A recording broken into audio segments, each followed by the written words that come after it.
అధిక బరువుతో బాధపడుతున్నారా? బీ బెటర్ వారి గార్సినియా కంబోజియా వాడండి, బరువు తగ్గండి. వివరాలకి డిస్క్రిప్షన్లోని లింక్ని క్లిక్ చేయండి. మైదాని ఈరోజు అందరూ మైదా ఒకటి, దుంపకూరలు ఒకటి, ఈ రెండు కూడా అస్సలు మీకు హెల్త్కి మంచిది కాదు, అస్సలు వాడద్దు అని అంటున్నారు. కొన్ని వీడియోస్లో ఏమో మీరు చిలకడ దుంపలు తింటే మీ హెయిర్ బాగా వస్తుందండి అంటారు, చామ దుంపలు తింటే మీకు ఇది మంచిదండి అంటారు. దుంపకూరలు మన పూర్వకాలంలో చాలామంది వాడేవాళ్ళండి, ఇప్పుడు వాడితే ఏమవుతుంది అంటున్నారు. ఇందులో ఏది నిజం, ఎంతవరకు నిజం? అంటే పాక్షిక నిజాలు ఉన్నాయమ్మా, పాక్షిక అబద్ధాలు కూడా ఉన్నాయి. దుంపలు మంచిది కాదనడానికి రీజన్ ఏంటంటే చెప్పేవాళ్ళ వెర్షన్ స్టార్చ్ ఎక్కువ ఉంటుంది. ఎస్ నిజం, కానీ స్టార్చ్ బ్యాడ్ కాదమ్మా. Glucose is never bad. Glucose దుర్వినియోగం చేయటం బ్యాడ్. అర్థమైందా? నీకు ఉండేది అందులో బ్యాడ్ ఉండేది దుంపే. ఆ దుంప నువ్వు సవ్యంగా వండుకున్నా పచ్చి తిన్నా అసలు బ్యాడ్ కాదు అది. వచ్చిన చదువు దాన్ని చిప్స్ ప్యాకెట్లు వేసి ప్యాకెట్లో పెట్టి లేసులు పెడతాను చూసావా, దాన్ని బ్యాడ్ అవుతుంది. ఆ దుంపలు బ్యాడ్ అవుతాయి ఆర్టిఫిషియల్ చేయటం. రెండు, దాన్ని మీరు ఆయిల్లో బాగా వేయించినప్పుడు విపరీతమైన దీంతో వేసినప్పుడు ఒకటి దాంట్లో ప్రాపర్టీస్ పోతున్నాయి. ఉడకబెట్టుకుని చేసిన లాంటి ఎప్పుడు కూడా దుంపలు మంచి అమ్మ. ఉడకబెట్టుకుని మంచి దుంపలు చాలా మంచి. ఎప్పుడు నీకు డయాబెటీస్ ఇతర ప్రాబ్లం లేకున్నప్పుడు దాని ఎక్స్టెంట్ నువ్వు వేరే తక్కువ తినాలి, ఎందుకంటే అది స్టార్చ్ ఫుడ్. నేను ఇంత అన్నం తింటా, ఇంత దుంపలు తింటా కాదు. నీ ఇన్ని దుంపలు నువ్వు పెట్టుకుని తినదాల్చుకున్న రోజున చిలకడ దుంపలే ఉన్నాయి, అది తిన్న రోజున నువ్వు అన్నం మానేయాలి. కరెక్ట్. నేను అన్నం కొమ్మ ఈ కుంభం ఈ కుంభం ఆ కుంభం ఆ కుంభం అంటే కుదరదు. సమస్య అక్కడ వస్తుంది. ఆ దుంపలు అనేది ఎక్స్ట్రా టిఫిన్ కింద వాడుతున్నారు. దుంపలు నువ్వు అన్యాయ చేయదలుచుకున్నా చేయండి. దుంపలు ఇంకోటి ఏమవుతుందంటే వండే పద్ధతి అమ్మ. ఇవాళ మనం వండే దుంపలు నీళ్ళలో పెట్టి ఉడకేసి సగం బయటతో పెట్టి ఉడకేస్తున్నాం కుక్కర్లో పెట్టి అని, అది రుచిగా ఉండదు. మీరు గమనించారా? పొయ్యి మీద కాలిస్తే బొగ్గుల మీద అసలు ఆ తీపి ఆ టేస్ట్ వేరు, అది వేరు. సరే లేవు. కరెక్ట్. నేను ఇందాక జర్మనీ అని చెప్పాను. నేను దాంట్లో వండితే చుక్క నీరు పోయకుండా బంగాళాదుంపలు అందులో వేసి పైన మూత పెడితే చక్కగా అందులో దుంపలు ఉండే ఆవిరితో ఉడుకుతున్నాయి అమ్మాయి. నేను యాక్చువల్గా అలా తింటాను. అది అసలు చాలా తీపి వస్తుంది. బొగ్గుల మీద కలిసింది అన్నిటికంటే టాప్. ఎప్పుడైతే తీపి ఉందో అప్పుడు టేస్ట్ ఉన్నట్లు లెక్క. కరెక్ట్. అర్థమైందమ్మా? Correct sir. ఆ టేస్ట్ మిస్ అవుతుంది దుంపలది ఒకటి. రెండోది మైదా. మైదా అసలు భయంకరమైన హానికరం.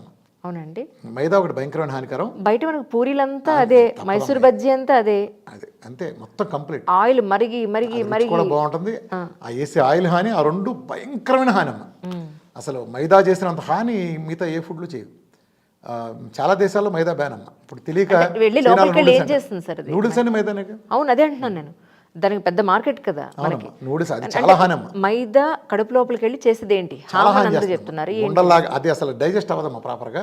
అంటే డైజెస్ట్ అయినా దాంట్లో ఉండే యాక్చువల్గా దాంట్లో కెమికల్స్ కలుస్తాయి అమ్మా. ఇవన్నీ కూడా లివర్ను పాడు చేస్తాయి. మొత్తం శరీరం అంతా స్పాయిల్ అవుతుందమ్మా దీర్ఘకాలానికి. అయితే బేసికల్గా మనకి ఏంటంటే ఇండియన్స్కి ఒక స్టామినా ఉంది. మిగతా అమెరికా లాంటి వాటిలో ఎక్కువ రావడానికి, మనకి కరోనా లాంటి తక్కువ రావడానికి కారణం ఏంటంటే ఇండియన్స్ ఏంటంటే ఈ మనం పూర్తిగా హైజీనిటీ లేదు మనకి. సో మనం ఎక్కడ పడితే తింటాం. ఇది అడ్వాంటేజ్ కూడా అయింది. దీని వలన ఏ జబ్బు వచ్చినా ఏమైంది, జబ్బులకు తొందరగా వచ్చేసాయి, తొందరగా ఎక్స్పోజ్ అయిపోయి వాటి యాంటీబాడీస్ పుట్టేసి ఏదొచ్చినా ఎదుర్కొన్న స్టేజ్కి మన బాడీ రెడీ అయిపోయింది.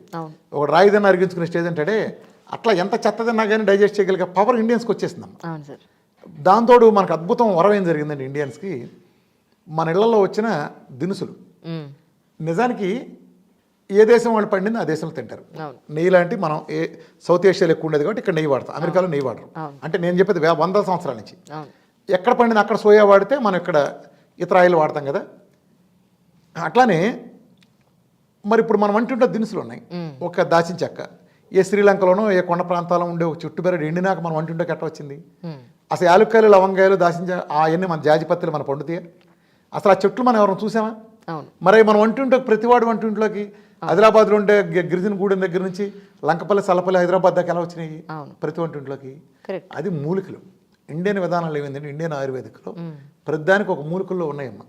ప్రతి దాంట్లో ఉండే ఫైటో కెమికల్స్ చాలా భిన్నమైన. మిరియాల్లో పెప్పరిన్ అని, ఇప్పుడు వెల్లుల్లి తీసుకుంటే అందులో గామా ఎస్ఏసి అల్లిసిన్ అని, ఇది బెస్ట్ లిపిడ్ బ్రేకర్స్ చాలా అసలు కొలెస్ట్రాల్ కరిగించడానికి. అట్లనే అల్లంలో తీసుకుంటే జింజిరాల్, ప్యారడల్, షోగల్ అని, అట్లానే చాలా పచ్చకర్పూరం తీసుకుంటే మోనోటర్పనాల్ అని, ఇలా అన్ని రకాల ఫుడ్స్ ఉన్నాయమ్మా. ఈ ఫైటో కెమికల్స్ రోగానికి వ్యతిరేకంగా పనిచేస్తాయి. ఇప్పుడు పసుపు ఉంది.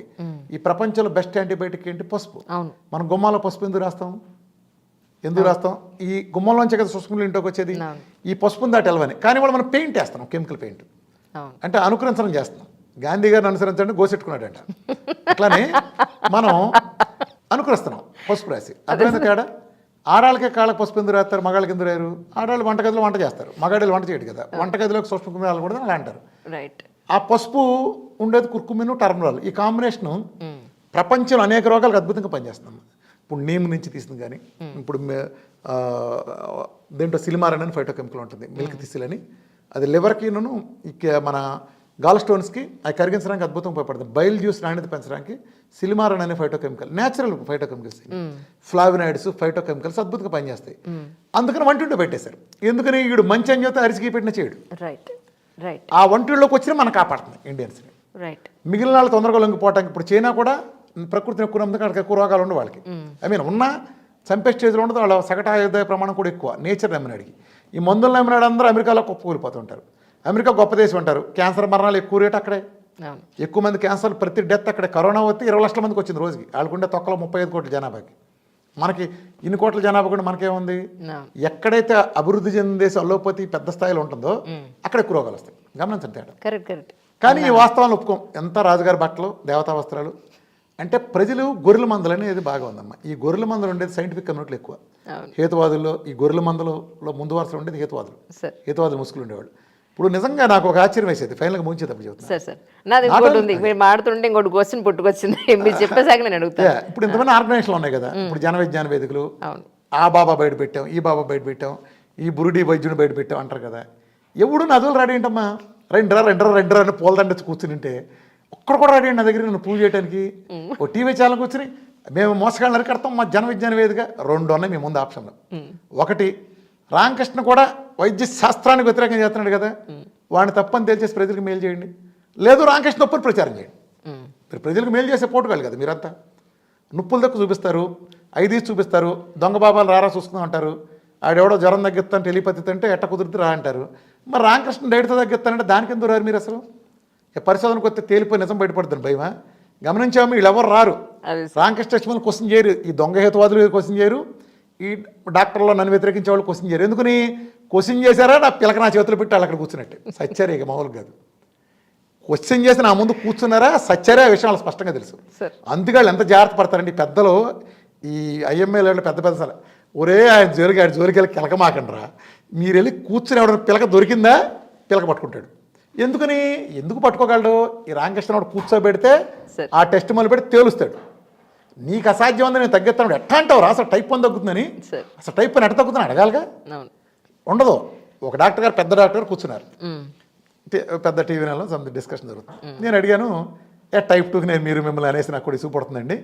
టైప్ 1 అండి, ఇప్పుడు మీ ఇద్దరు మన ఇద్దరు లైవ్లో కూర్చున్నాం, మీరు నేను లైవ్లోంచి వెళ్ళకుండా టైప్ 1 దగ్గర మీ ముందు పెట్టి, అంటే టైప్ 1 అంటే అసాధ్యం, ప్యాంక్రాస్ డెడ్ అని కేసులు, అది సిపెప్టైడ్ 0.01 నుంచి 1.9కి తీసుకొచ్చి ఇవాళ అన్నం వెంటనే ఏం కానీ మేము చూపిస్తా, మీ హాస్పిటల్ రిపోర్ట్లో చూపిస్తా, మీ లైవ్లో మీరు చూస్తానికి సిద్ధమా అన్న. అని నేను చూడండి అన్నాడు. ఛాలెంజ్ తీసుకుంటారా అన్న. తీసుకోను అన్నాడు. తీసుకోవచ్చుగా, ఎందుకంటే మీకు అసాధ్యంగా, మీరు ఐసీఎంఆర్ గైడ్ లైన్స్ చెబుతుందిగా ఒక్కరోజు ఇన్సులిన్ చచ్చిపోతుందని. రామకృష్ణ అంటున్నాడు. అన్నప్పుడు ఏం చేయాలి? ఏమయ్యా ఐసీఎంఆర్ దగ్గర నీకు అంత తోపుగాళ్ళ మేమంతా చెబుతా కాదని ప్రూవ్ చేయండి. కాదని ప్రూవ్ చేయవా? రామకృష్ణ బారి నుంచి అమాయకులు కాపాడపడతారు కదా, ఎందుకు చేయరు మీరు? వస్తే ఉంది కాబట్టి సచ్చరే. బరిలోకి వస్తే నేను కూడా ఈ ఛాలెంజ్లు ఎందుకు చేస్తాను తెలుసమ్మా? పావురానికి వాళ్ళు ఎందుకు వేస్తాం? కింద గింజలేసి, ఆ గింజలే నేను ఛాలెంజ్లు అనమాట. ఆ గింజలేసి వలేస్తా, ఏ పెట్టన్నా దొరుకుతున్నాను. ఆ పెట్టలు కూడా తెలియగలే, జాగ్రత్తగా వస్తే గింజల జోలికి మాత్రం రావు.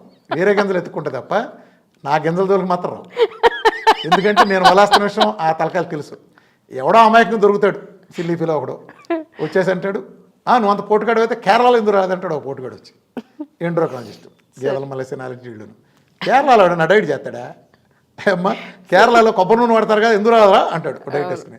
కేరళలో ఆవిడ రామకృష్ణ మెటబాలజీ మార్చి అన్నలోనే ఇదేంటో తింటాడు, అన్నలోనేగా. నేను ఇక్కడ అన్నంలో ఇస్తానంటారు కొబ్బరి నూనె అని చెప్పానా?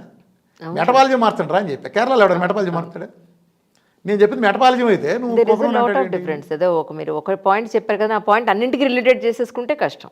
అదే వాళ్ళ ఎందుకు ఇంటర్ప్రిటేషన్ ఎందుకమ్మా? నేను ఓపెన్ కొన్నా.